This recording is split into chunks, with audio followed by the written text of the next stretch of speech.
Yo, hold on. Before we get to the next episode of Compas on the Beat, which is another exciting episode as always, and before the promos, and before Fernando says, "What's up, bro?" You know his favorite saying. Go to YouTube. We have a channel there, Compas on the Beat. Subscribe and turn on the notifications because you don't want to miss our episodes. We have a lot of great content coming out in the next few months and for the next who knows how long.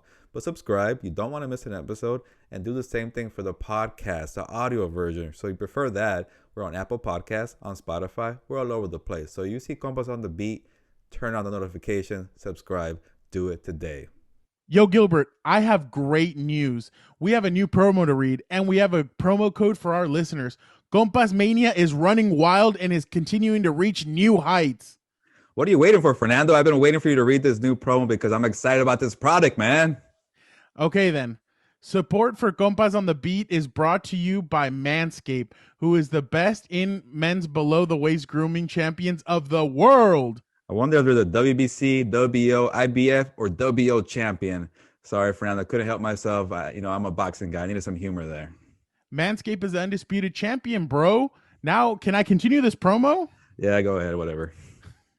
Manscaped offers precision engineered tools for your family jewels. Manscaped just launched their fourth generation trimmer, the Lawnmower 4.0. You heard that right, the 4.0. Join over 2 million people worldwide who trust Manscaped. And with this exclusive offer for you, 20% off and free worldwide shipping with the promo code COMPAS at manscaped.com. What was that promo code again, Fernando? COMPAS. I love that promo code. Now I'm thinking that must be the first time ever in the history of the world that Compas was used for a promo code. So we're making history, Fernando. Yes, sir, Gilbert. Imagine shaving with a slick, well-designed, and optimized trimmer that makes shaving time your favorite time in the bathroom. Wow. We're some of the first people here to try this 4.0 lawnmower that, I was blown away. The craftsmanship, the details. And Fernando, I love to save time. As a reporter, we're all about saving time. We got deadlines to make, but this lawnmower 4.0 is a reporter's best friend. So you like that reporter's best friend? And I'm already busy, man, trimming the mustache. There's a reason why this mustache looks so good on me. Now Manscaped has me covered for my other trimming needs. It's easy to use, and I'm saving time, Fernando. Bro, there you have it, people. The Compas approve of Manscaped and the new Lawnmower 4.0. So go get yourself and let the Compas hook you up. Get 20% off and free shipping with the promo code COMPAS at manscaped.com. Your huevos will thank you. Now let's get to the show.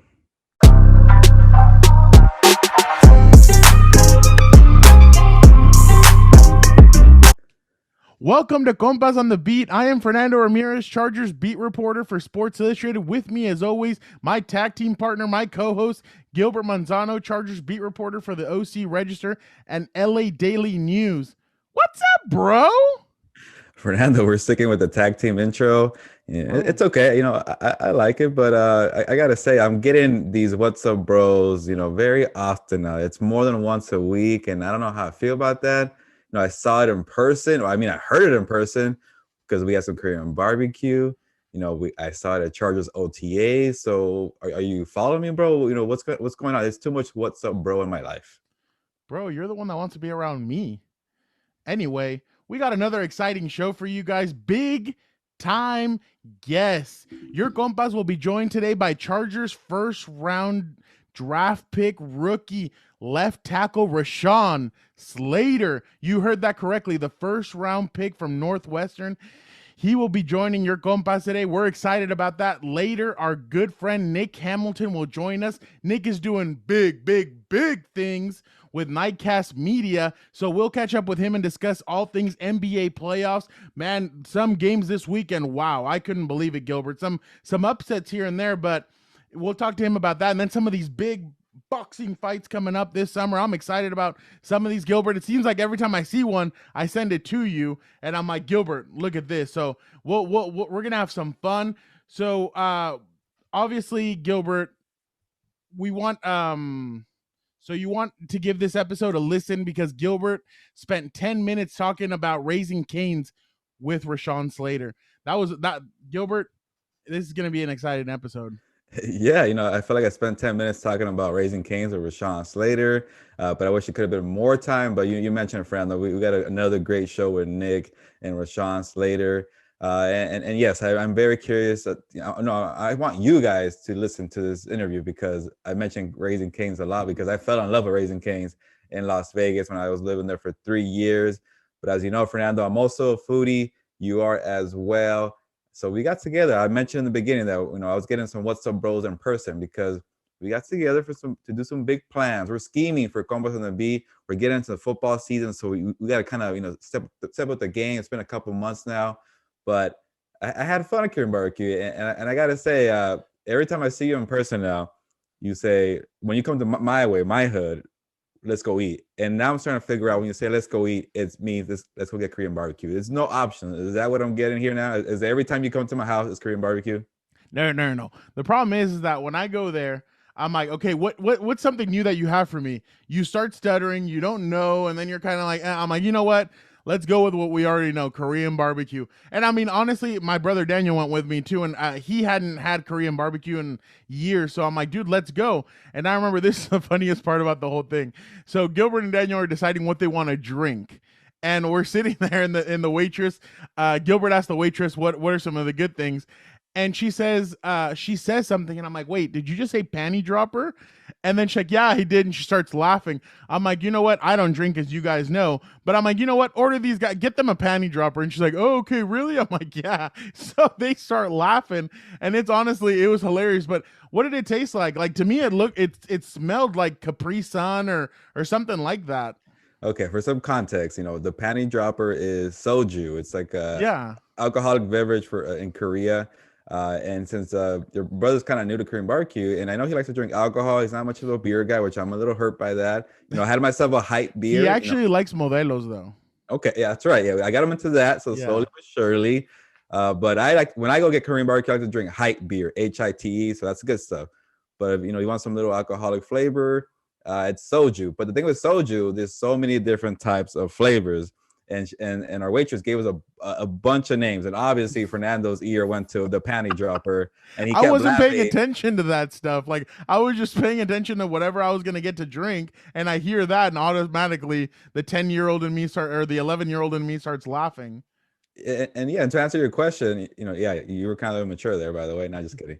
Funny name, but it kind of tasted like high C, with the little straw, and it was like Oh maybe like yeah. lemonade and strawberry. Like if it felt like some kind of sweet juice that you get when you're a kid. And the other thing that came to my mind, they gave us in this big old jug, and I'm like, damn, if we were in Vegas, this jug would be like $50 right now, and it tasted the same thing like these alcoholic beverages in Vegas. So in Korean barbecue hooked us up, and it was like $10-12, and your brother loved it. I kept asking your brother, does he like the soju? He kept mispronouncing it every time, like soju, and I was like, it's soju, Daniel. So I know you're watching right now, but you'll get it right next time. And it was a great time, Fernando. You also, you know you didn't let me really kind of pick a place to go eat, and you're like, maybe you're taking that wrong. You said that I stutter and I couldn't figure it out. Give me some time to figure it out. You're like, no, Korean barbecue. So I said the Yeah. rule. The rule is if you're gonna pick, you get to cook. So you didn't complain. You No. cooked. You hooked it up, and you found more things on the menu because I usually go bulgogi, spicy bulgogi, some spicy pork, brisket, and you were like bringing out the ribs and some other short stuff, and I'm like, tell me about the secret menu you found, man. I don't know. She told me to look on my phone, and like on the first thing, it's like boom, like the ribs, and I was like, oh, okay, yeah, let's try those. And then she's like, spicy or not spicy? At first we went spicy, and then the next time I think we went not spicy just to try it out, and it was delicious. So yeah, no, I thought we ate incredible. I mean, it wasn't like last time. The last time we ate, Gilbert, I remember you and I were on the couch and we're like, oh my god, like we overate. This time I felt like we were okay. Like we were okay when we went back. I don't I felt like I know. was okay. I felt a little like we came back to hang out at my place in the backyard, and I was kind of falling asleep. But I was like, That's okay. But as we know, the listeners, that Fernando has a bunch of energy, and I can't really match it sometimes. yeah, no, and I had energy. We were in the backyard and we're just joking around and stuff. And then Cam, your dog, loved Daniel petting him. So Daniel was over there scratching his belly and everything, and Cam was on he was on literally on cloud nine.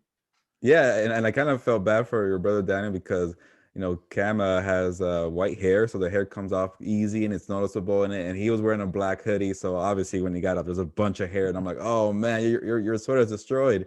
But your brother was cool about it. He liked Cam, and it was kind of funny when your brother walked away for a couple seconds and went to the bathroom. My dog was like, "Where's Daniel? He needs to come back and pet me." Or he even got so spoiled, he was kind of yelling at him or trying to claw at him, pet me more. So thank you, Daniel, for doing that and putting up with that. The funniest part is when we first showed up, Cam did not like us at all. Like, he was barking at us. He was like, "Get out of here. Like, what are you doing with my dad? Leave my dad alone," this, that. So we got a kid. So Daniel's like, "I don't want him to take a chunk out of my butt." So we just started laughing because in one of those, Cam kind of did look at Daniel, and Daniel's like, "Oh God." He's like, "What is he trying to do?" And then you're like, "No, no, no. He's a big teddy bear." And he really is. He's a great dog. But it was just funny how he kept on trying to jump on the couch because he wanted to lay with Daniel and have Daniel scratch his belly. Yeah, no, they really hit it off, and for the most part, Daniel and I, we were hitting it off. We were I agreeing on know. things. But I'm gonna segue now, Fernando, to our one disagreement. Usually, your brother and I disagree on things. Your brother likes to disagree on a lot of things. He has good opinions, maybe not so good opinions, and somehow, I try to avoid it, but we got to talk about Tim Tebow. Your brother, I don't know what should I call him. Is there like he's a Tebow maniac? I don't know what's the name No, for. no, he just likes Tebow. I don't know what it is. It's fun. It's funny though. Like the way, like my friends he'll disagree with a lot of my friends too, and my friends are like, "Nah, Tebow sucks," and he's like, "Excuse me." He's like, "Are you kidding?" And then he starts pointing out things, and it's just hilarious. Yeah, and now that I think about it, your brother and I kind of agree on a lot of things, especially we like crime documentaries on Netflix. I Yeah. think when we were doing big plans and Ryan Dyrud also came over, you guys were working and him in the back, we're talking about like the serial killers that we just saw on TV. So we got a little dark, Or in but person. in person. And but no, let's talk about the bet that we made because I think it would be a good topic for Compas on the beat.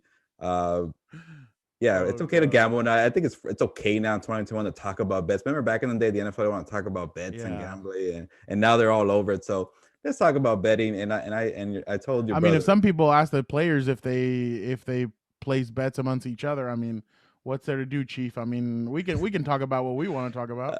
that's a little sticky there, but it's okay now for us reporters to talk about betting. But let's get to the bet, the Tim Tebow bet, and then I want the listeners to kind of follow and let me know if I get it wrong or give me updates on Tim Tebow because the bet is your brother Daniel is so confident that Tim Tebow is going to shine as a tight end for the Jacksonville Jaguars. So I said, okay, you think he's going to be a good player as a tight end? I disagreed, but I had to make the bet interesting. I said Tim Tebow won't be on the roster for the Jaguars.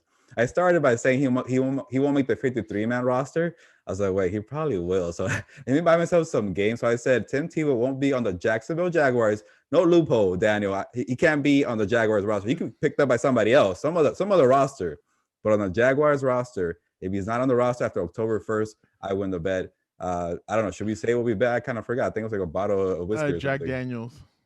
So yes, I don't know how you feel about it, Fernando, because I've been thinking about it because I keep going back and forth. I'm like, Tim Tebow and Urban Meyer are really tight. Maybe he might stick around for because they're friends and not because he's really good at a tight end. So I don't know. I'm kind of confused. I'm going back and forth, but I feel good about my bet. Him not being on the roster after October 1st. So I saw the video of him walking in, and I'm gonna be honest. When he walked into practice, he does look a lot bigger. He doesn't look like the Tim Tebow that I remember seeing when he was down here, and he would come and play against the Chargers and stuff. But let me just tell you, the Daniel and I hung out all weekend because we were doing some stuff, getting some stuff ready. And in one of those, I'm driving. We were going to. Oh, by the way, he got his cowboy hat this weekend, so he Oh, he wants you to nice. get yours. So you guys have matching or you guys have cowboy hats. But we're driving, and he starts smacking the damn dash, and I'm like, "What are you doing?" He's like, "Hilberto's gonna owe me a bottle of Jack Daniels." I'm so excited. What an idiot! And I just start laughing. I'm like, "Oh my god!" He gets all excited, and I was like, "What'd you see?" He's like, "I just saw a video of Tim Tebow walking into practice. He looks humongous." He's like, He's like, that dude doesn't know what he just bet. And I just started laughing. He's like, I believe in Urban Meyer, but more importantly, I believe in Timothy Tebow. I just started dying of laughter. Like right now, I have like literally tears in my eyes just because I couldn't stop laughing. I'm like, I'm Uh, like, you really believe in your bet, don't you? He's like, hell yes, I do. He's like, did you notice when we made the bet? He was a little shaky. He's like, why do you think he wanted to move it till October?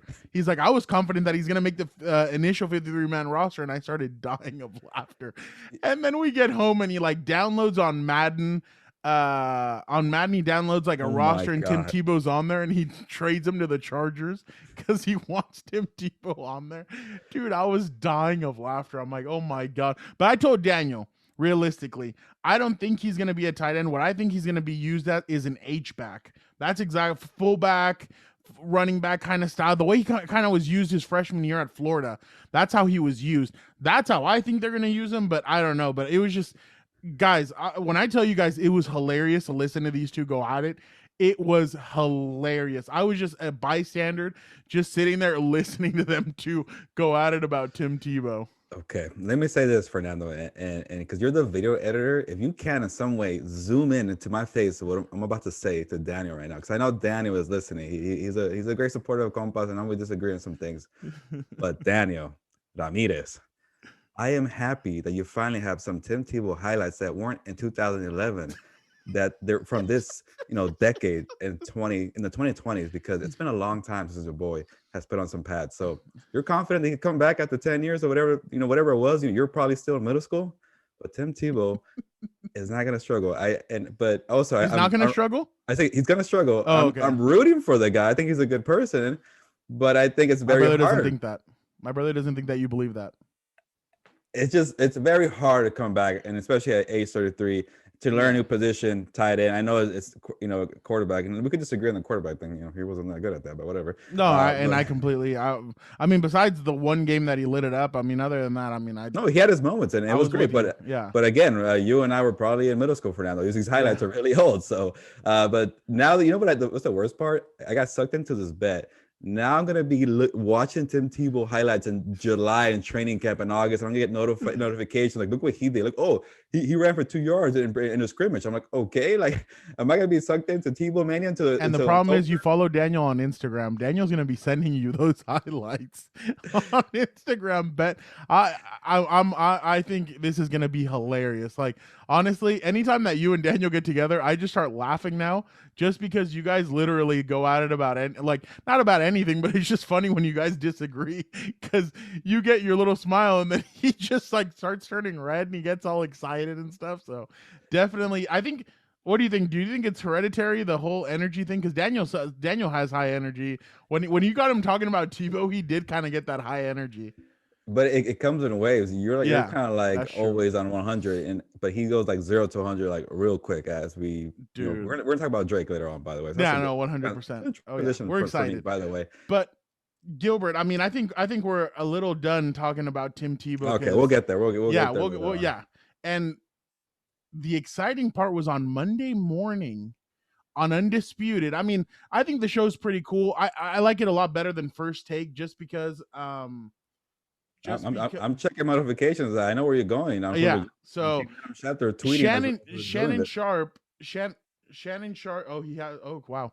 Shannon Sharp did say he was talking to Skip, and they were arguing because I guess there was a picture over the weekend that Julio Jones was in Houston or Dallas or something, and he was wearing a Dallas Cowboys sweatshirt. So everybody has it in their mind. Oh, he wants to get traded to Dallas. And Shannon Sharp calls him on the phone and says, "Hey, dude, it's Unk." He's like, "Do you want to be a member of the Cowboys?" He's like, "Or do you want to stay in Atlanta?" He's like, "No, I'm out of there." And that means he's out of Atlanta, basically, is what he said. He's like, "Do you want to be with the Dallas Cowboys?" He's like, no. I want to go to a winning, or I want to go to somewhere where I can win.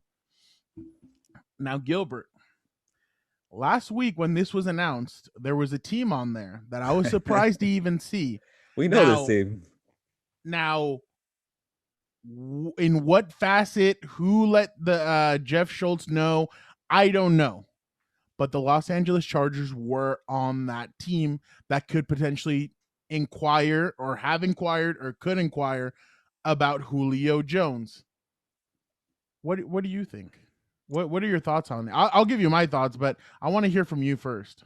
Yeah, to see Julio Jones say he's out of there, and I just saw Adam Schefter tweet that he requested a trade a couple months ago. So this has kind of been brewing, and it makes sense it's going to happen soon because I think I saw the Falcons save some money if they trade him after June 1st, or in terms of cap space. So this could happen in the next week and very fast. So now you start seeing the list. Every time we see in the NBA all the time when a star player wants to go out, they do a list. And surprise was the Chargers. So we cover the Chargers, obviously. So we kind of have to take some notice on this. But I still don't know how high they're on the pecking order. I still don't see anything, legit wise out there that the Chargers could really be on him. Things could change fast. I'm saying when June 1st starts getting closer, things could really change fast. And maybe the Chargers are really truly interested in Julio Jones. But at the moment, as of now, what they're recording, May 24th, I don't see it. I don't want to kill dreams right now, but I just don't see it because compensation, the contract that he has, the age he's in. But I do understand the whole aspect about Justin Herbert, and you got to maximize the rookie contract and make it work right now. And you've mentioned it before too, Fernando, the Tom Telesco pressure factor. He's been around for 9 years, and they haven't been a consistent winner. So you get Julio Jones, that could take a lot of pressure off of you. I get that point of view, but still, I just don't get what would you give up for that? What would you trade in terms of just draft picks? Is he he's a very talented player, but DeAndre Hopkins went for a second round pick. Is that a Julio Jones market? To me, he seems like he's a very great player, so maybe it's a first round pick. But again, we're so early in the offseason, we don't know what pick that could be. Say that we're talking about the Chargers in particular. What if they have a bad year and it's a top 5 pick, and then you're kind of you mess up there, or you're a very good team and it's in the 20s, and that's a great trade. But again, it turns to all these things: age, salary cap, compensation. It doesn't seem like a Chargers kind of way. They do well in free agency, but in terms of big trades, that rarely happens. But just to kind of give you a chance. For right now, I don't see the Chargers being a legit option. I do, and it is because of number 10. I think a lot of people are starting to turn their heads and they're starting to notice number 10 the way they're noticing number 9 in Cincinnati, the way they've noticed 15 in Kansas City, and the way they've noticed number 8 in Baltimore. I think Justin is at that point where he is getting close to that superstar level. Right now, to me, and this is just my opinion, he's a top 10 quarterback in the NFL. To me, he's a top 10. And the reason is because last year there was a lot of questionable coaching decisions made, and this kid thrived. There was questionable offensive line play. This kid thrived. There's a lot of questions about Justin and everything going into this season, and I get them. But at the same time, I've seen him change offensive coordinators, head coaches, literally almost every single year since his freshman year, and he succeeded every single year. So to me, this is nothing new. But this is the thing. You said something. This is not a Chargers move. They can't think like that anymore. You're not in San Diego. You're in Los Angeles. You need to make a splash play. If you get Julio Jones in this organization, you sell tickets, you sell jerseys, you sell everything. You're giving confidence in to the franchise, saying, you know what? It is our time. Like my boy John Cena says, my time is now. These guys need to make sure that their time is now. I know, and I think this team is 1 year away, but why not, in a sense, speed up this process a little bit more? You get Julio. You have control of him for the next 2 seasons. Two seasons, I think. I think that's how it's okay. You might be right. Yeah. You have to pay him $15 million this year, 11 the next year, and 11 the next year. Now, you bring him in, it's Keenan Allen, Mike Williams, Julio Jones. Who's stopping that? That sounds scary. No, and I'm being honest. Who's stopping that? Kansas City does not have a good defense. They have good players, but they don't have a good defense. Denver, what did Denver just do? Ronald Darby, what's his name? Patrick Surtain, cornerbacks, yeah, and Kyle Fuller, I think it was. They got 3 really good cornerbacks. Why don't you get 3 really good receivers to go up against those 3 really good cornerbacks? With Julio, I think in a sense, Gilbert, you could kind of play him like a veteran player. You just need him for not the whole game. Just you need him for about 30 snaps a game of offense, you don't have to play him every single time because of the rotation that you have. You now have probably the best receiving core in the NFL. And then Palmer, jo- Josh Palmer. Josh That's it. Palmer gets to learn from Julio and gets to learn from Mike. You're developing some of these guys. This is the way I see Pretty it. And I crowded there, mean, Fernando. I'll say huh? that. It's pretty No, and crowded. I understand that, but that's the best thing to have. And literally, like I said, you speed up this, and now you have what you want. You have an offense that really can take that next level, and you give Justin Herbert another playmaker. Remember, the tight end position, Jared Cook is good, but behind Jared Cook, you really don't have that pass catching tight end that you need. So, in my opinion, this is a no brainer. Second rounder, and I'll give you a fourth and a sixth. I do that right because remember, you're what taking if it's that a salary. first round pick for now? There's going to be a lot of teams competing with the Chargers. They won't be the only first one. round pick. Remember what happened the last time the Chargers had a high first round pick? What'd they draft? What do you mean, Justin Herbert? No, Jerry Tillery. A high. My bad. You mean low? Low. Yeah, my bad. But low. you can't just assume this team's going to be really good. You've seen this team too many times to see they I don't know. Yes. usually turn into a big season. I get it, but it's different here. Justin is not Phillip Rivers. It's also, and I'm sorry, Fernando's 1 year with Justin Herbert. You say it's different, but I know, but it's no. But I watched 17 for numerous years, and with 17, I've always had questions. With this kid, for some reason, I don't have that many questions. Yeah. And it's not because of anything, because I remember I watched this kid last year in training camp, and I thought to myself, could he really be the real deal or not? Then I see him go up against that. I think it's that Tampa game and that New Orleans game that really changed everything for me. I see him against the number 1 rated defense, the team that stopped Patrick Mahomes. And I know that's not the defense that the Chargers saw, whatever. Still the same players. They were able to stop Patrick Mahomes, and Herbert put up a hat trick against him.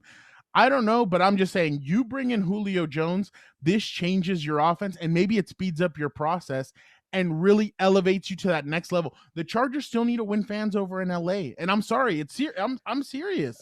Fernando, I get it. You make a lot of sense. It sounds like a very great move. It's just think about who's making the moves, what's it going to cost. Think about Julio Jones' age. He came from, some injuries a year ago. The contract is still pretty big. You also have Keenan Allen to worry about. He wants a lot of balls himself. It's very crowded. You drafted some wide receivers. I'm sure he wants to win. I'm sure, but it's just, I'm not ready there. And I get it. You're right. You got to maximize his rookie contract there, because that's why the Falcons are in trouble, because they had to pay their quarterback and they had to give up players like Julio Jones. I just think for me, it's a little early, but I might change my tune in a couple of weeks. But you know what? I'll go and say I'm with you on the part they have to make this move. I think it's a great move in terms of, face of the franchise, selling tickets. It's great on the football field. And you have the space for it. So it won't kill you in terms of that. But I just don't see the franchise pulling the trigger and competing with 5-6 other teams. That's just my thing. And you're right on the Justin Herbert thing. He is great for me. What sold me is the last 4 games. He came back from behind, won those games, played like a veteran.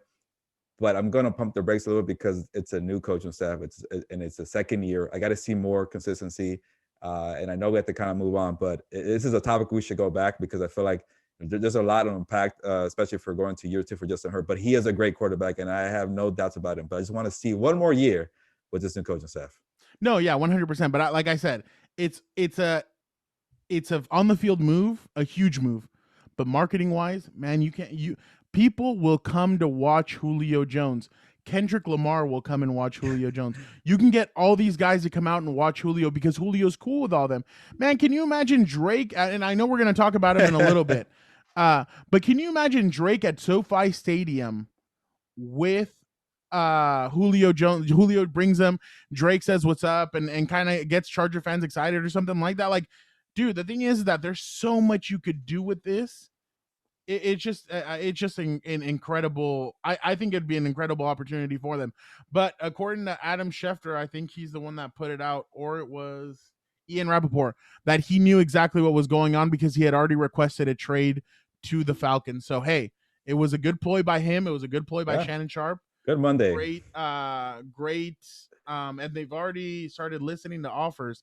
And this is going to get interesting. And this weekend is Memorial Day weekend, but next Tuesday is June 1st. This is going to get exciting, Gilbert. Well, yeah, let's see what happens with that. But how cool would it be to see Julio Jones in a Chargers uniform on TV while drinking beer at Brewery X in Anaheim? That's right. Another reminder to stop by Brewery X in Anaheim.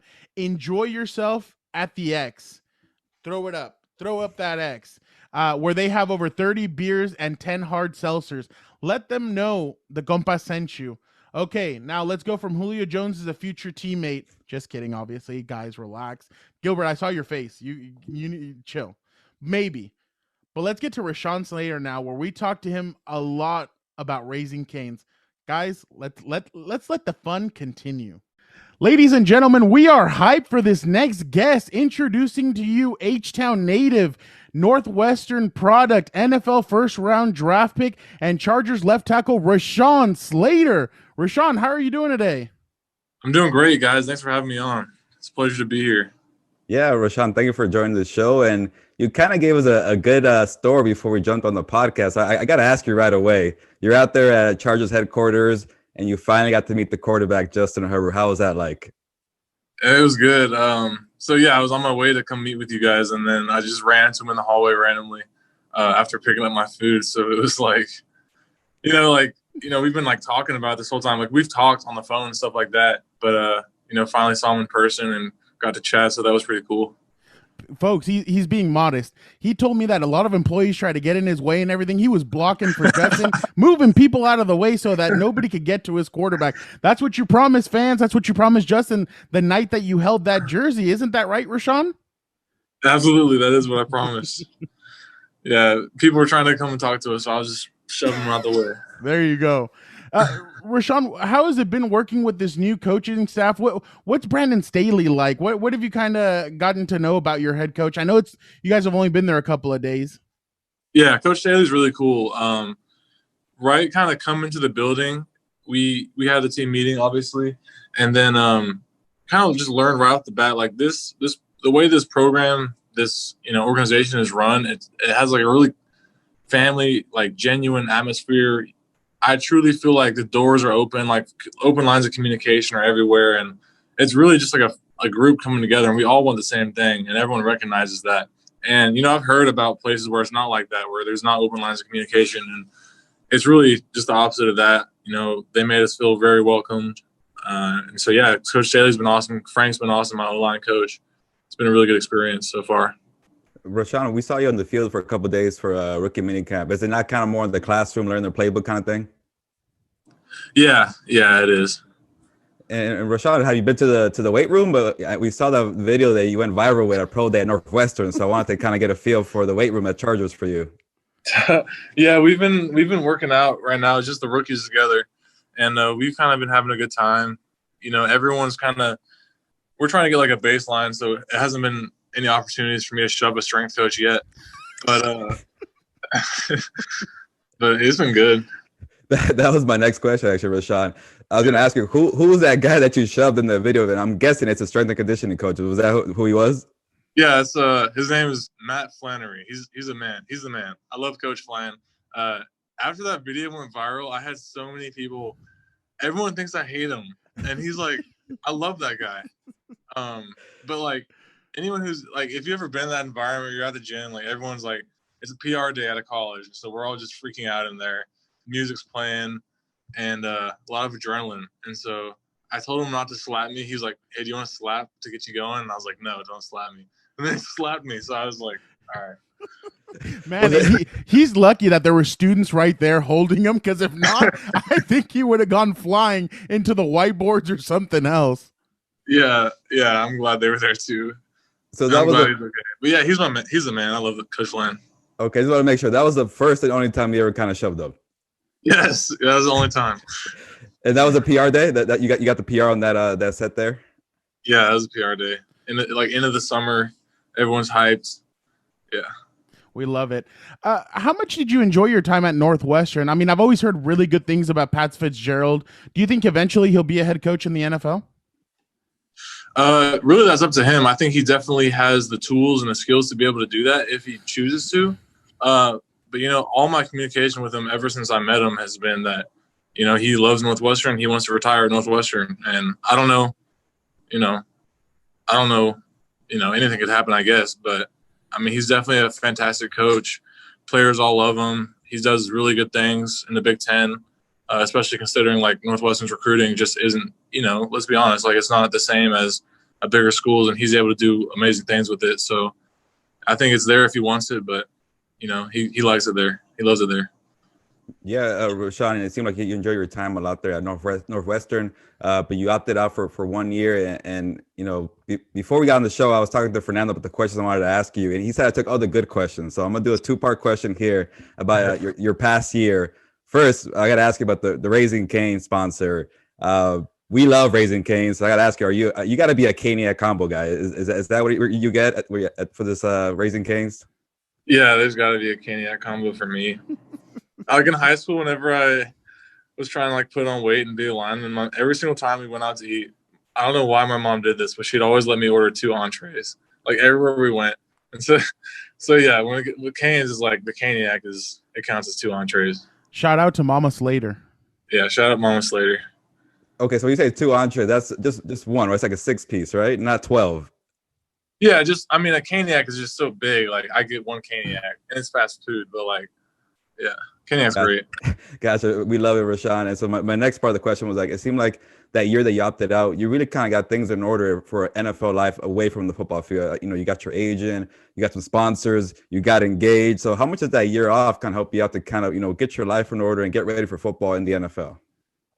Yeah, I think it helped a lot, no doubt. Like you said, I got all those things kind of taken care of while I didn't have a season going on. And so I think in the long run, I was able to fully focus on those things. Like it wasn't me trying to juggle a ton of things. And so I think I had that foundation to make good decisions. And then obviously, with my engagement, like we've been together so long and there wasn't any doubt in my mind. But yeah, it's definitely been time to kind of get my mind right too for what's next.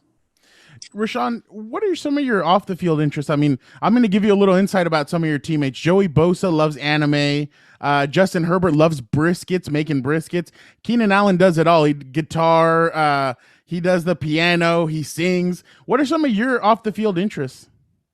Man, I wish I could sing, but I can't. But I like outdoors a lot, and so like this is obviously a great spot for me because I grew up fishing a lot. Oh, wow. And we'd always catch like bass and catfish down in Houston.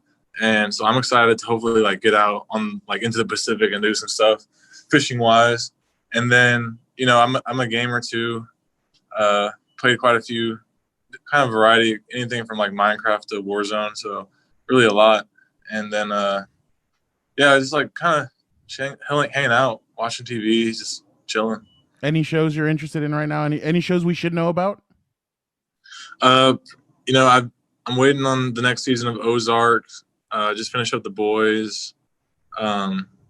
Just started Snowfall. It's pretty exciting so far. So there you go. What was it like growing up with a father who played professional sports? It was amazing. I never got to watch him play just because he retired when I was like 2. But he was always my coach growing up, playing basketball and soccer and baseball. Like he had us in everything.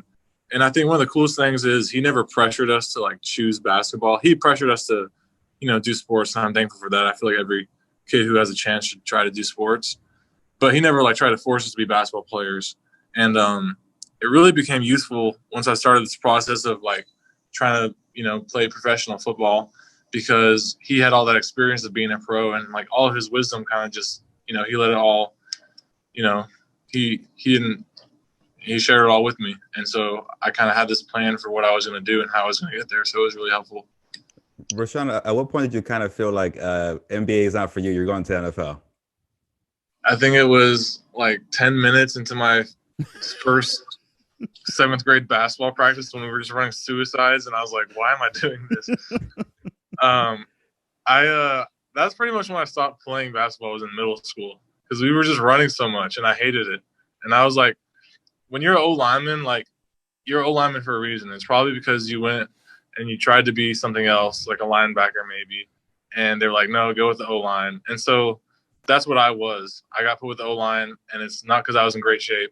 And so the basketball just wasn't for me. Were you always pretty tall? Yeah, I was always like one of the taller kids in my class. Yeah. Okay. Rashawn, one more growing up question before we kind of shift over to the NFL life. I saw on TikTok. I've been talking about TikTok a lot. I just got one, so I got to bring up this question. I saw on TikTok that there was like a video of you. You know, it said you were a 3-star recruit, but in high school you only won 3 games. Is that true, or like for one season, or combined, or 3 games on my varsity. So I was on varsity for 3 years, won 3 games. I won 1 game my freshman year, so that's a total of 4 games I won throughout high school. Yeah, it's true. I guess was that pretty tough for you? I'm sure you're very competitive, and now it must feel, I think you went back to the high school, so it must be nice to kind of give back and get some pointers. Yeah, it was definitely extremely frustrating at the time, just like knowing how hard I worked to be able to contribute and stuff. But at the same time, that's kind of when I really started pursuing football, was when we were losing games. And so early on, I kind of learned how to deal with that environment and how to kind of be able to focus on myself during times like that. So I think it's definitely kind of helped build me as a player. Yeah, you've come a long way, and we always ask you about the game against Chase Young, and it's kind of funny because now you're going to face him in your first NFL game. When you saw the schedule and you saw Washington against the Chargers, did you think about Chase Young right away? Yeah, of course. I definitely did think of him in that matchup. I got really excited because it's pretty fitting. I think being what I think it's pretty fitting just because a lot of my pre-draft evaluation people pointed to that game, and so now game 1 is going against him again, so it'll be cool. I just want to give you a little insight into what is going to happen next. In a couple of weeks, you're going to have the veterans are probably going to have you during training camp do something like sing a song or anything like that. Do you feel like you're going to be okay with that? Do you feel like you can sing? Is there a certain song you can sing or anything like that? Is there a certain song? Yeah. I mean, okay, no, I'm not a dancer. So if it came down to singing versus dancing, I'll sing. But I mean, I guess, it is what it is. Does it matter if I'm ready? That's awesome. Rashawn, when you were going through your pro day and all that stuff, when the media spoke to you, I mean, Gilbert and I were both on that call, and you said the Chargers are building something special when you spoke about the Chargers. What did you know before? I mean, before even getting drafted, what did you know about them, and what made this such a great selection for you and for the team? Yeah, I mean, how often do you get to come in and block for the the offensive rookie of the year? Like that in and of itself is extremely exciting for me. But not only is there that, but there's also this new coaching staff who I'm on the complete same page with.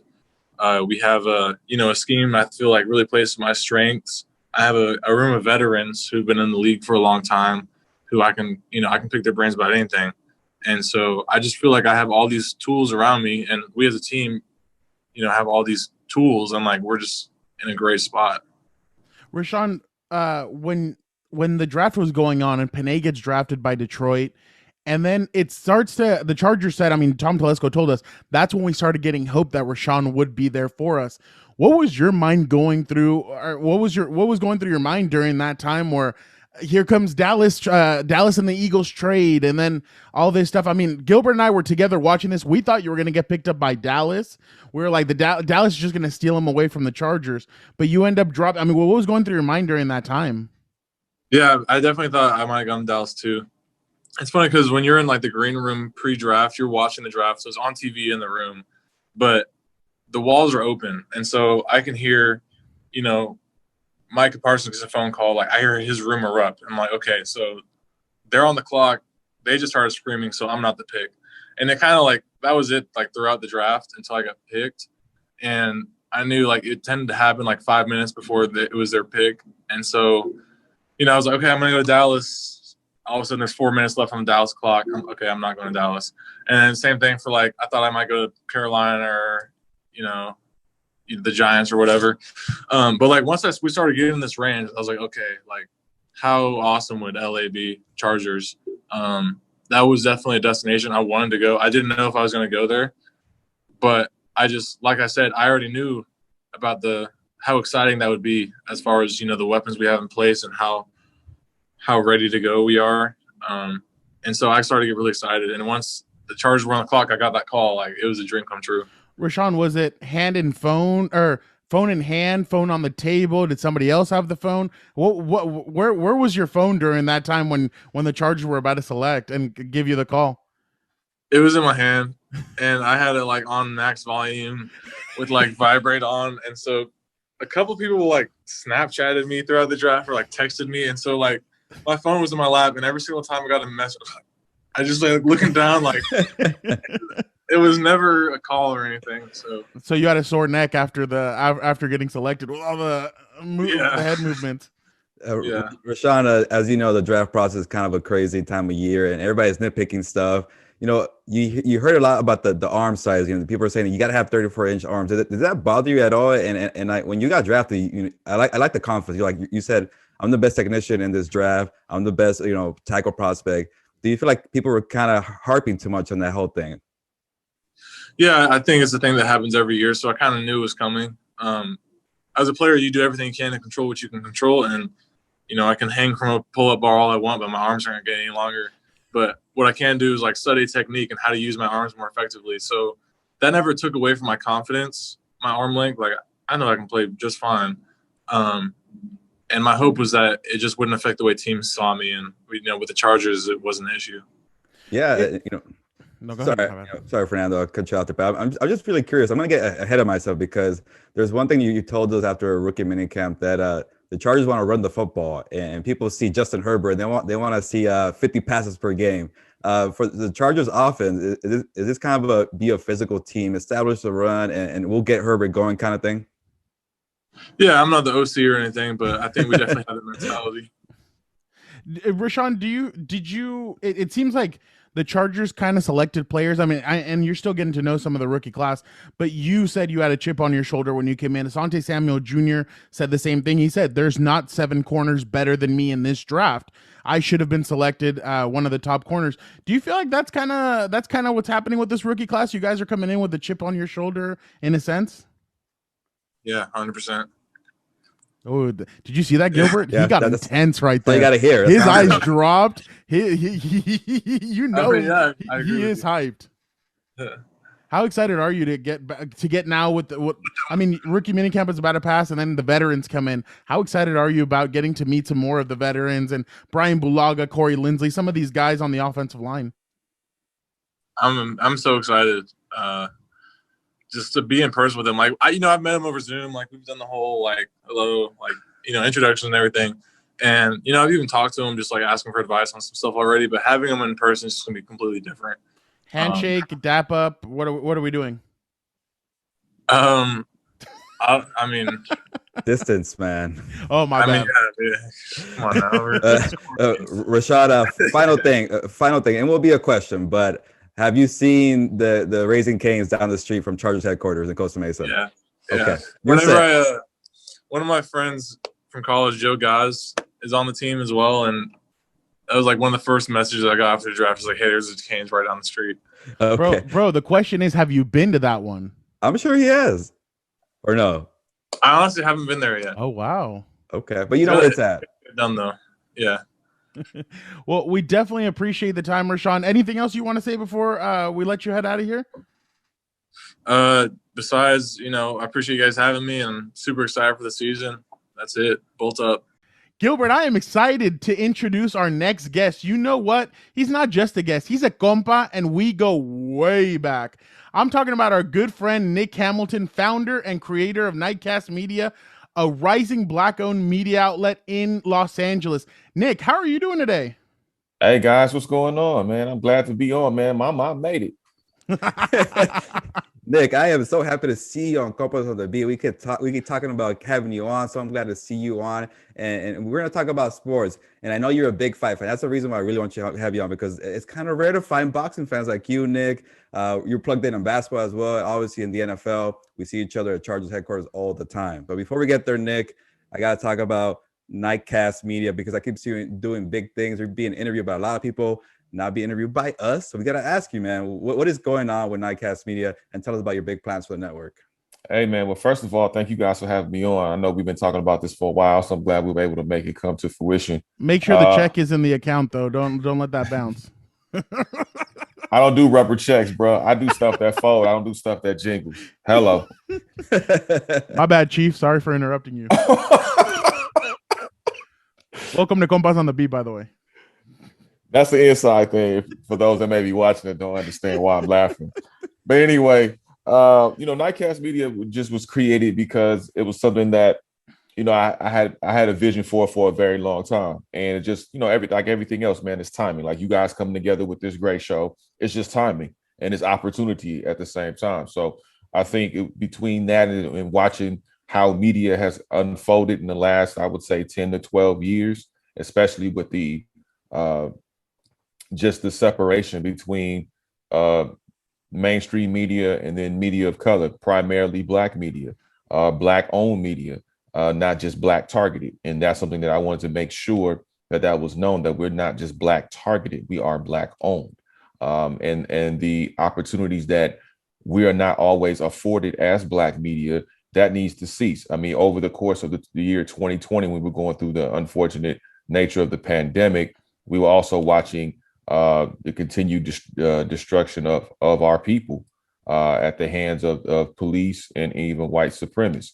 We talk about Ahmaud Arbery, we talk about George Floyd, of course, Breonna Taylor, most recently Dante Wright, the 20-year-old that was killed by the police officer in Minnesota.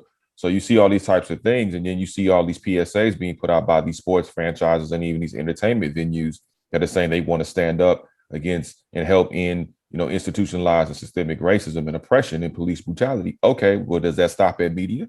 Because I don't see a lot of people that look like me. I don't see a lot of people that look like you two, men and women. So I don't see, with the leagues that we cover, with the NFL being primarily 70+% Black, the NBA is 75% Black, the WNBA is 80% Black. And then you have the Major League Baseball, that's 7% Black American baseball players, but you have a lot of Latino baseball players and Latin American baseball players that come from Central and South America. So how come I don't see more people that look like you two, for example? So there was a point where I said, you know what, enough is enough. I'm going to hold your feet to the fire. If that's what you're saying you're standing up against, then okay, let's do it all the way around. Don't just say it because it's cute. Don't just say it because it's timely. Let's mean it all the way around, and let's see some differences, and let's see some more diversity when it comes to that. So that's another reason why I wanted to be able to tell our stories, not just Black stories, but stories of color, that, we have a voice that mainstream America doesn't always, listen to or can disseminate that type of information to our communities. So we have to be the ones to be in there. We have to be the ones that tell certain stories. That's why a lot of times people may scratch their heads and say, why do you ask these players these types of questions? It's not always the X's and O's and, okay, what happened here? Like, you two, for example, are, you guys are football, aficionados as far as I'm concerned. You guys know the game. I've gone to you guys at times and say, hey, man, what's this? What's that? It's to make sure I'm on point. But there are a lot of times there are stories beyond the stories. There's stories that go beyond the football field or the basketball court or the hockey rink, for example. That those are the kind of stories that I want to continue to be able to tell and be able to have opportunity to give to other people that may want to come on. You and I, Fernando, we go way back covering, the San Diego Chargers. You're not allowed to say that on the show. Oh, okay. I'm not. Oh, San Diego Chargers. There you go. Me. I don't. I don't give a damn. I don't give a damn. No, I know. But back in 2014, how we had to come on, and then somebody had to give us an opportunity. Same thing with Gilbert. Shout out to Bill Raiders. Johnston. Yeah. Oh, Bill Johnson was he was a G amongst G's for that one, man, because he took a chance when he didn't have to. Yeah. But I will always give him credit, and even the staff too at that time down there, because they took a chance as well. Gilbert, you covering the Raiders for a few seasons. You getting an opportunity to cover the Raiders. So it just takes that opportunity, but somebody had to open the door to let you in. And so that's one of the things I want to do with Nightcast Media is open up the door and let folks in. We have a very diverse staff, but yet we tell stories that represent us. And I want to be able to continue to tell those stories in the sports and pop culture or entertainment fields, and even in the tech world too, because we're definitely jumping into the tech world with gaming, but also there are a lot of apps that are created by Black and people of color that don't get recognized. There's some of the apps that we use on a daily basis. So I want to, tap into that and be able to tell those stories. So it's just about having opportunity, being able to get in the door and put and knock down the doors. Because I'm personally tired of seeing people that I'm the only one, or maybe it's 2 or 3 of us that look like each other, and then the rest are Caucasian. Yeah, So I got tired of that. definitely. And Gilbert, it's funny because Nick mentioned we've been buddies for a long time, so I've kind of seen from afar what Nick has done. I actually was with Nick for a year. He opened the door for me, and I was with him, so I know exactly what Nick is building. So honestly, I'm excited about talk. Nick. Huh? I was gonna say he's not talk. He's all action. No, heck no. He's all about that action, boss. So definitely,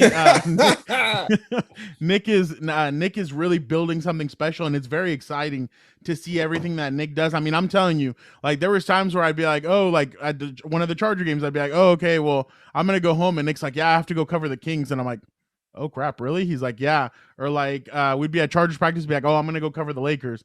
I'm like, oh, okay, cool, like stuff like that. So Nick really has been Mr. LA. That's why I call him Mr. LA. Like Nick is Mr. LA. I mean, I saw he was doing his Fresh Prince over the weekend. He was in Bel Air doing some stuff. So I was like, hey, I even commented, I'm like, Fresh Prince vibes on here just for this guy.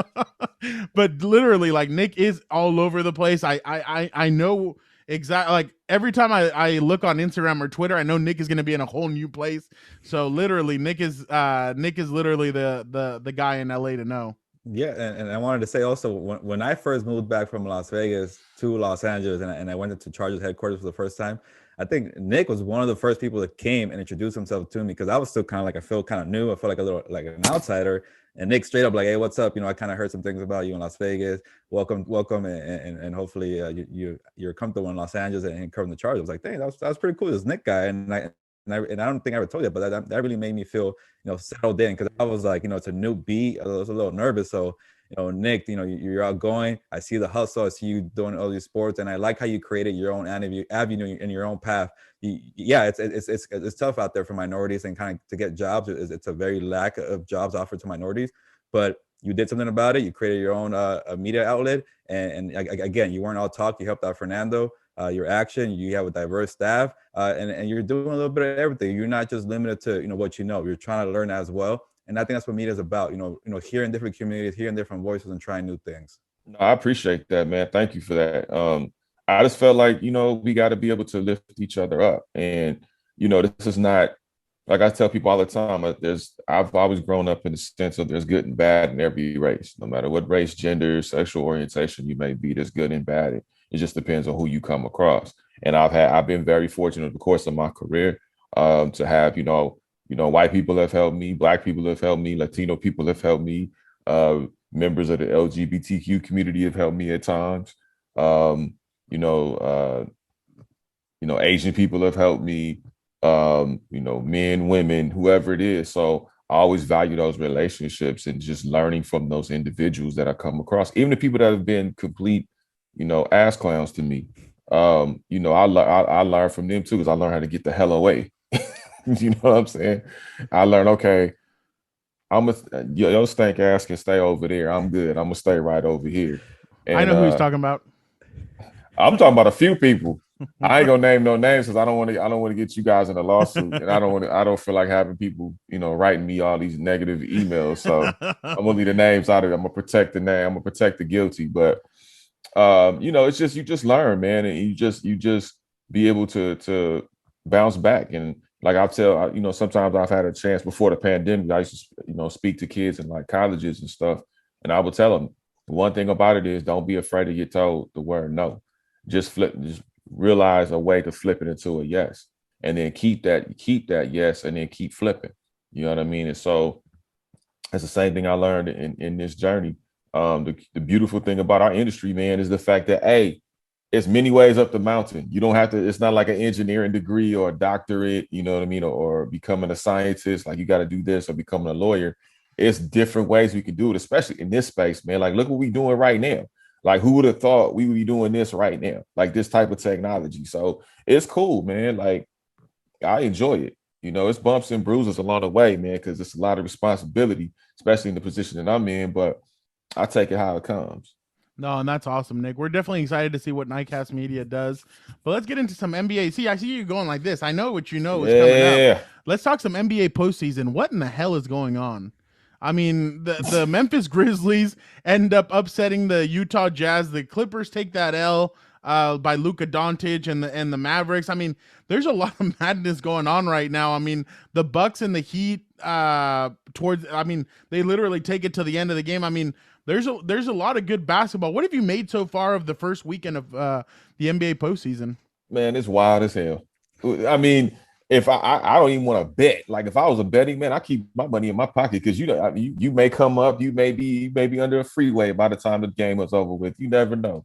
But it's been exciting at the same time, man. I mean, think about what we're doing. I mean, we've played through a pandemic, right? And now we have the playoffs. We have fans back in the stands. Slowly but surely, they're being ushered in, especially here in the state of California. I've seen other states where they've allowed a lot more fans, in the stands, which is great. When you talk to the players post game, that's one of the things that they mention. Like, man, whether they're opposing fans or fans cheering for you, the fact that fans are just back in the building and guys can feed off of that type of energy without the fake crowd noise in the background, I think is amazing. But when you talk about, the Memphis Grizzlies, I told people, young Kobe, aka Ja Morant. Ja Morant is that dude. Ja Morant has an ability that is unmatched and unparalleled. I mean, this kid is the Energizer Bunny. This kid is dynamic.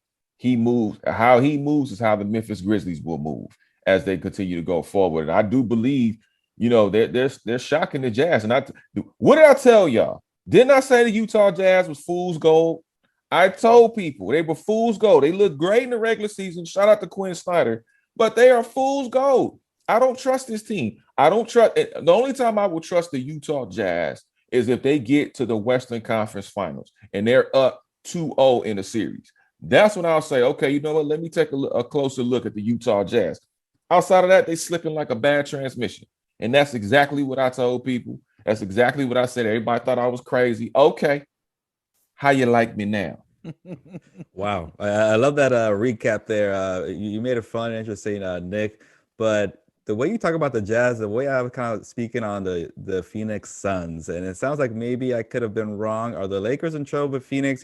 2 against 7, and it doesn't seem like they're the 2, but these Suns are playing like a 2 seed with Devin Booker and Chris Paul and Aiden. So are the Lakers in trouble? What's your takeaway from that? Well, let me say, I'm gonna tell you like this, and I have to echo the same sentiments as AD said on Sunday evening. He cannot be a milk carton all-star any longer. AD is gonna have to show the hell up. He is going to have to be that strong number 2 that we are accustomed to seeing alongside LeBron James. LeBron James cannot do it by himself. I do believe he's still, dealing with that ankle, the best way he knows how. But other guys have got to step in. KCP, other guys have got to start stepping up. When you look at this Phoenix Suns team, we all held our collective breaths at the time when Chris Paul went down because we like, damn, not another injury. Damn, man. You out here blowing tires left and right, man. Come on, get it together. And so it was good to see Chris Paul get back in the game. It was good to see, the chippiness in this series. I think this series is definitely going to be chippy. I picked the Lakers in 7 in this series because I think it's going to go 7. But I don't personally see the Lakers getting out of the second round. I just don't. I think there is too much piled on and it's not enough time. In other words, whoever they face in the second round, it's going to be a dogfight in this Sun series. But if they go to the second round, they're going to get beat up even more. And LeBron James is older. Not to say that he can't compete. I think LeBron James is still a great basketball player. I don't pick the Lakers to repeat as champions because I think they're too injury prone, as it were. They were decimated with injuries too late in the season. If they would have been decimated in injuries like in the beginning of the season, I think you would have still been a top 4 team because they could have rebounded from that. But the biggest mistake I think the Lakers made in the offseason was not re-signing Dwight Howard. I understand about Rondo because of the money you can't pay everybody, but Dwight Howard was an instrumental part in them getting that 2020 NBA championship, rather. So I think if the Lakers don't get it together in game 2, it's going to be a long series. and it won't be in favor of the Lakers if they don't turn it around. So they got to go steal game 2 on Tuesday night, and then bring it back to LA and try to hold down the home court and get some home cooking. Because if they don't, it's a wrap. Nick, we look into the basement of Staples Center, and the Clippers reside down there.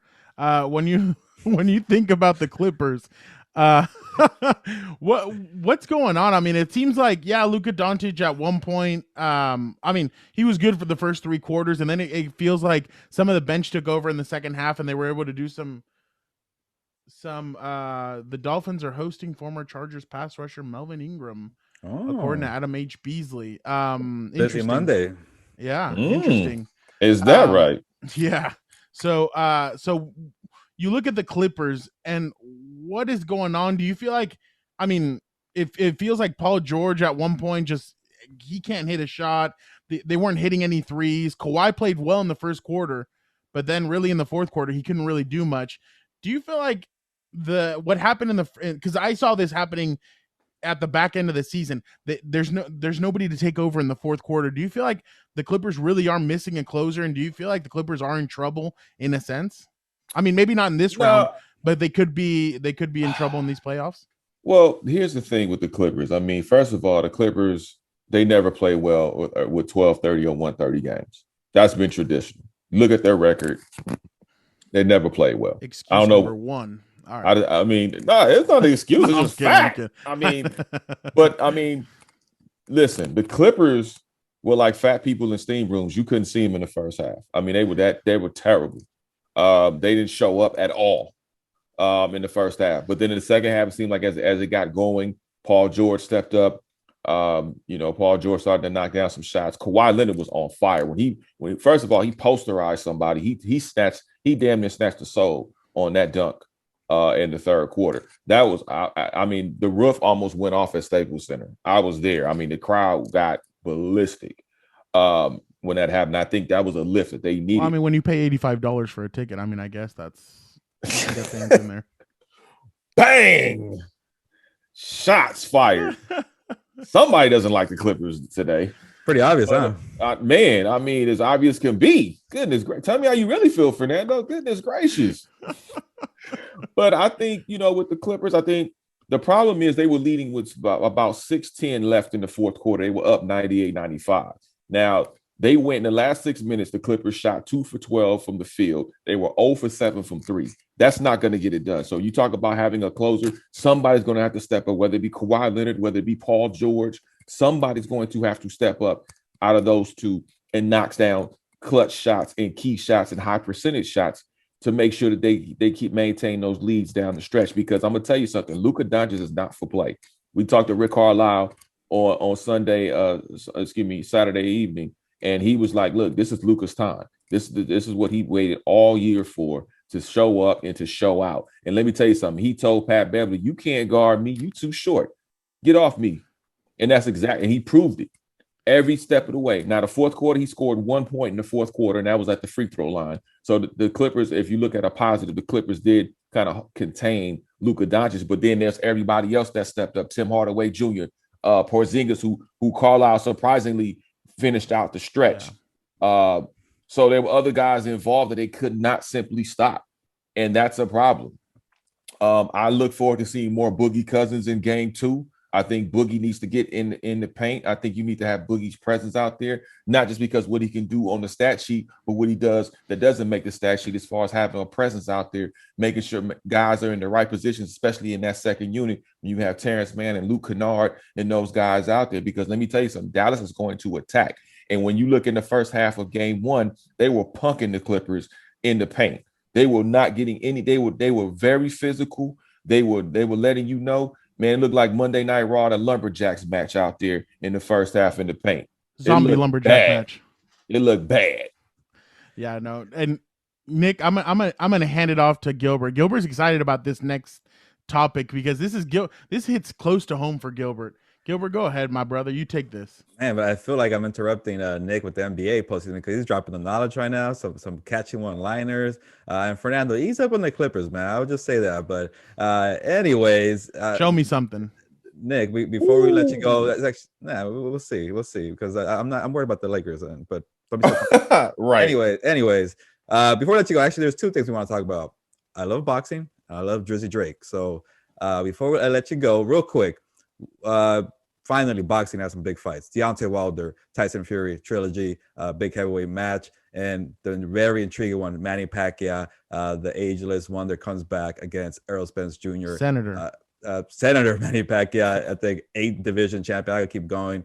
But Errol Spence Jr. is a problem. So this might be Manny Pacquiao's biggest fight. He fought Floyd Mayweather. So maybe I'm kind of getting ahead there. But real quick, what do you expect from those two fights? And then let me know what's going on with Drizzy Drake as well. Man, I love the Earl Spence and Pacquiao fight. I think that's a great fight for Earl Spence, especially coming back from that accident. First of all, thank God he's back in the ring. He's healthy. He's definitely going to be the Earl Spence that we all have been accustomed to seeing. And I got Earl Spence in this one. I think it's going to be a very strategic fight. Pacquiao can't be taken lightly. I don't care how old he is. You call him the ageless wonder. That's exactly what he is. You cannot be taken lightly because he will creep on the come up. He will definitely sleep. Find you sleep, and he will make the best of that. So Earl Spence has got to come with his A++ game when it comes to Manny Pacquiao. But I do believe Earl Spence can come out the victor in this fight. I think this is the fight that Earl Spence needs. Just much like we saw the Canelo fight not too long ago. And I know you were there, Gilbert. Gilbert's always at the fights, by the way. Like, Gil be at these fights like you think he's 50 deep and it's just him. Like, Gil be out here in these streets. Like, he be in these boxing streets deep. So he can't stay away. Let's not get that twisted. So this is the man behind with the plan when it comes to boxing. I follow Gil when it comes to this boxing. There's 3 people I follow in boxing. Gil is one of them. Shout out to my man G Malone, who actually is a boxing advocate, and then Ellie Setback, who does a great job. So those are 3 guys I follow, and I'm telling y'all something. Glasses Malone would be a great guest for y'all one day on Compas if y'all can get him. There you go. Tyson Fury and Deontay Wilder. What did you think about that one? Oh, I was glad it happened. To this day, I can't wait for this fight because I've been waiting for this fight for a long time, much like we've been waiting for the Triple G Canelo fight if that ever happens. I think I like Deontay Wilder. I like his spirit. I like his strength. I saw his workout. The man up here lifting damn near logs.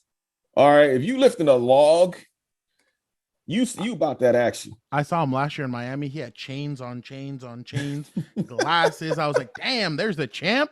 He was sitting there. I was like, yo, what's that? And people were coming up. He turns around and he says a 4-letter word that I can't say on this show that I did say last week on accident. I apologize again. But he said a 4-letter word followed by off.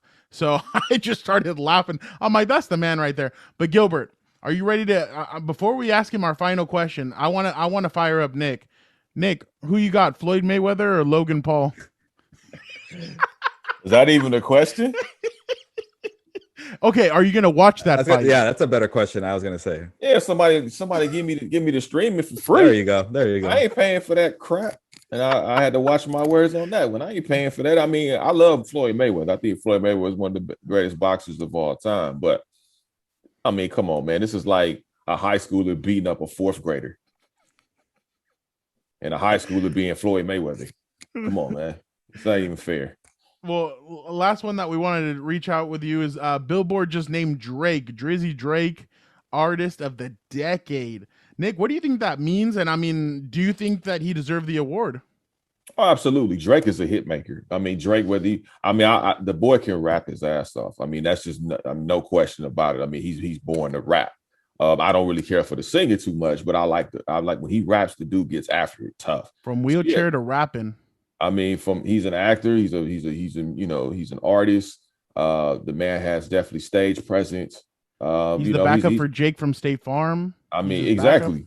The man's doing commercials. I mean, he's doing it all, man. I mean, the man has shoe lines and he's into the fashion game. I mean, Drake is doing it all, but Drake has been consistent by doing it. I mean, one thing you could say, Drake has been absolutely consistent. He shows why he's the talented individual, and you see why Lil Wayne chose him along with Nicki Minaj to kind of be the front runners for Young Money at the time, because Lil Wayne saw the talent. Lil Wayne saw the vision as much as Drake did. So as much as we want to credit, Drake, as we should, we also have to give some props to Lil Wayne for actually seeing it and then bringing it to the forefront and sharing his platform with them.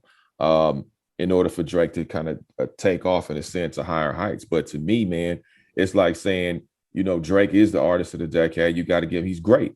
I mean, say what you want, but Drake is great. It reminds me of this line back in the day that said, who's the greatest, Biggie, Jay-Z, or Nas? And to me, it's like, who's the greatest now, Drake, Kendrick, or Cole? I mean, those are the three top dogs right now. Is Drake, is Cole, who dropped an incredible record, by the way. The off season is incredible. And then now it's like, okay, when's Kendrick dropping? When's Kendrick Lamar dropping? That's what we all waiting on right now. When is Kendrick dropping? Somebody get Top on the phone, because that's what we want to know. When is Kendrick dropping his record? Because I know Kendrick's going to drop another masterpiece. I mean, Damn was incredible, but I know he's going to take it to an even larger level. And I would love, honestly, real quick, I would love to see on a song, just not even an EP, not on a mixtape, just one song. If we can get Kendrick, Drake, and Cole on one record, it's out of here. Let's do it. I think you need to switch careers and become a record label. Nah, I'm good. I'm cool. Definitely exciting. Nick, thank you so much for joining Compas. Let everybody know where they can find you on social media. Gentlemen, thank you for letting me be on Compas on the beat. I appreciate it. I thank you guys so much. Congratulations to you both. If I didn't say it before, very proud of you guys. You guys are doing it real big. You guys are getting some major guests on here. You allowed myself to come on here. So, hey, I appreciate that. We got some fun coming next week too. Ooh. Oh, see, y'all bringing the funk. Tune in. Y'all bringing the funk, man. We're bringing fire this week, fire next week. We're like Fernando Tatis Jr. right now, hitting freaking grand slams on 9-game winning streaks. That's what it's all about. Hey man, y'all like Dylan. You spit hot fire. Dylan. You spit hot fire. But you can find me on Instagram and Facebook at Nick Hamilton LA. You can also find me on Twitter at Nick Hamilton 213. Also, make sure you follow me at nightcastmedia.com. That's NITECASTMEDIA.com for the latest in your gateway to sports, pop culture, tech, and lifestyle. So you definitely don't want to miss it. Got an exclusive interview with WWE superstar The Miz that is currently on the website. So you definitely want to check that out, and so much more. Great staff. Shout out to the entire staff at Nightcast Media. Shout out to Downtown Rams as well as Lakers Unfiltered, the two new shows that we have on tap at Nightcast Media. So you definitely want to check those out. And make sure y'all check out Compas on the Beat, man. Don't miss an episode. If you do, you a sucker and you slipping. Don't do it. Man, Gilbert, after that height with Rashawn Slater, Nick Hamilton, what a show. Literally. And like I said, like I showed it with Nick, man, next week is going to be even more exciting. That's what we're trying to do here at Compas. But now it's time for Una Mas, presented by Garrison Brothers Bourbon. Garrison Brothers, Gilbert, it's really you and Daniel had some over last week. What did you think about it? Oh, it was great. I've been waiting for Garrison Brothers Bourbon to come to my house and to have it with your brother and you around was great. We were sipping on it. I had mine on the rocks. He had a neat, and that's when we started talking about Tim Tebow, Julio Jones, everything we're talking about with Nick and even Rashawn. We were talking about food, everything. So it was a good time to drink a Garrison Brothers bourbon. But one thing we kind of missed, and I'll do it now virtually, and I'll do it next time I see it because we have the bottle and we have plenty of drinks and toast to go. But if I pretend there's a glass in my hand, I'm gonna do a toast right now on Compas on the Beat for my boy Fernando Ramirez for getting his master's degree this weekend. I saw your little virtual ceremony. I'm kind of mad I wasn't there virtually. You should have gave me the link, but whatever. So I applauded from a distance. So toast to you because I gave you a shout out on Twitter because you did it kind of quiet, bro. You were pretty kind of humble about it. Like you're getting your master's degree while you're working as a Chargers beat reporter for SI, while you're a co-host on Compas on the Beat, while you're co-host for your Chargers podcast, I believe, with Lorenzo Neal. So to do all that and then do this, I think it took you less than 2 years, man. I don't remember when you started, but it was very quick. So shout out to you. Cheers to you to getting your master's degree, and salud. Pretend we're going to do it together because, yeah, there you go. And you chug. Congrats to you, brother. Appreciate it, man. Yeah, no, it was something that, I told my parents once I graduated from college in 2017, my parents wanted me to keep on going and get my master's. And I told him, dude, let me get 2 years. Let me establish myself in the business. Let me get my foot in the door. That's when MJ Acosta, our good friend, offered me the job at NBC San Diego. I'm like, let me get my foot in the door. Let me start getting some people. Let people start noticing me, and then I'll go back and get my master's. And they're like, I don't know. I'm like, please, because at the time I didn't know what I wanted to get my master's in. And the thing I've always been told is that life is like a tool chest. You always want to put more and more tools in there. So that's why I decided to go get my master's. Obviously, it was for my parents, and it's a gift that I want to give to my parents because both of them really pushed me to go get it. But I want to give a shout out to Nadine Monson. She was an intern for us at NBC San Diego, and she told me about this program. She's like, dude, you'd love it. I was like, I don't know. And she told me she was going to go do the program. I'm like, oh, that's cool. So she interned with us. Then she went to San Francisco to do the program. When she was in there, she's like, hey, I'm coming back to San Diego. Let's get breakfast. I'm like, okay, cool. So we go and she tells me all about the program. She's like, dude, you would kill it. So I thought about it and I'm like, you know what? All right, let's do it. So I signed up and I was like, you know what? I'm probably not even going to get accepted or whatever. And they called me and they told me they wanted to accept me at the branch down here in San Francisco, and they told me that that they would love to have me. And honestly, it's been incredible. And I know that I only got a couple of months with it with my classmates because then the pandemic hit and we had to go virtual. But literally, two of my friends, Vic and Rawe and Antonio Flowers, I made two brothers for life. They're awesome guys, and those are really who that's who I really connected with in this program. And literally, I got told the connections you make, the people you meet, and what you learn is really going to help you for the future. And really, I do feel like that. And it was awesome. It was incredible. And I mean, I never thought when I was a kid I'd go for my master's. I thought, oh, my bachelor's and I'll be done. But now that I look at it, I'm like, wow, I'm so lucky to have been able to get my master's, and now I have my master's. And now it's kind of like, and the problem when you get your master's is, okay, so what about the PhD? And I'm like, whoa, relax. I just got my master's. Let me relax a little bit, and then I'll see what's next. But literally, I'm so grateful for it, and I'm grateful for you. When you put that shout out, I'm like, oh my God, this is awesome. Like, I truly appreciate it, Gilbert. And honestly, it just shows you that anything can be done. I mean, I had a crazy schedule.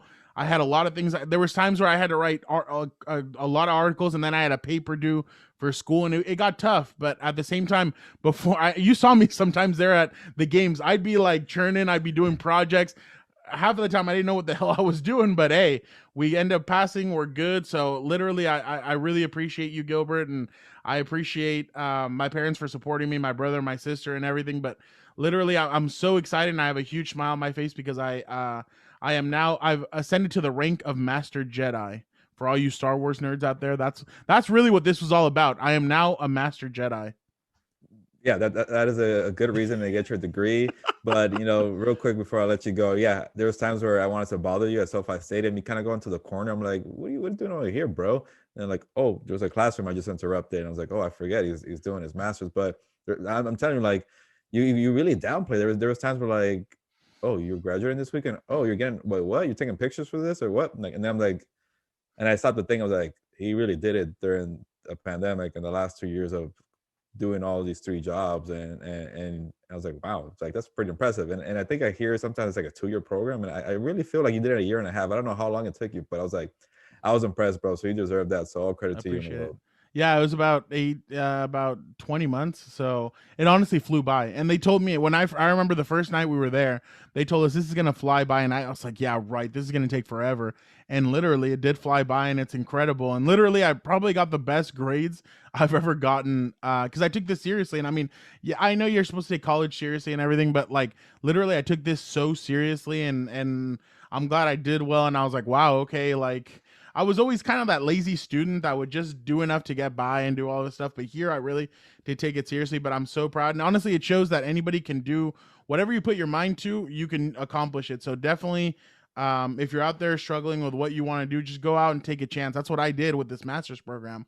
I took a chance, and I'm literally so excited I did it because I mean, now I'm, like I said, I have my master's and it's incredible. But definitely appreciate the shout out, Gilbert. Appreciate everybody who messaged me over the weekend, letting me know, hey, congratulations and everything. I'm definitely, I love the fact that I have so many people around me that, hey, congratulations, keep on doing it. You're killing it. This, that. I truly appreciate that and everything and all the blessings and everything. So definitely appreciate it. Shout out to everybody for that has helped me through this process. That's helped me keep my mind together because it's tough. It's tough doing this, but literally, Gilbert, I appreciate you so much, and I love that we're doing this together. So the compas and everything. So definitely very exciting stuff.